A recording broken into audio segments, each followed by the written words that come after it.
Hello everyone, welcome to my channel. Today we are going to do a breast cancer awareness set for the Glitter Girlz. And first off, I started off with one coat of the Azure Beauty, and it is 1A AZCG51, and that is Azure. And I'm gonna go ahead and put another coat on these because I want it to be vibrant with this pink.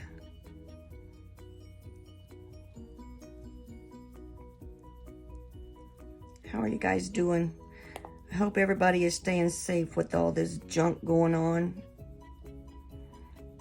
I mean, I'm so sad that all these people lost their lives. And on top of everything else that you have to deal with, I mean, you know, there's a lot of people that have compromised immune systems, like breast cancer or any kind of cancers. And I'm so hoping that everybody is staying safe and doing what they need to do.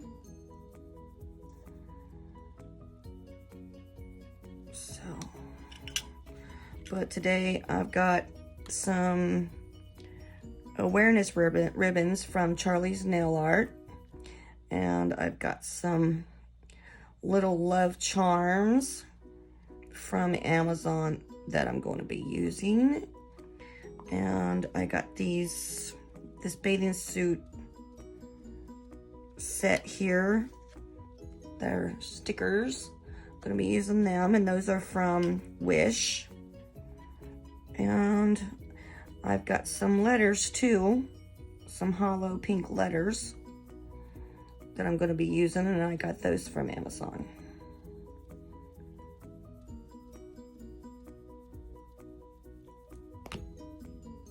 Okay, I'm going to put these in and let these cure for 60 seconds, and then I'm going to put on some music and get started with my decoration, or whatever you want to call that I'm going to do with these. And I'll be right back. Okay, I got these cured for 60 seconds. Now I'm going to be using Azure Base Gel and Azure Top Coat for these. I'm going to use the base gel to adhere my letters and stuff with.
bye.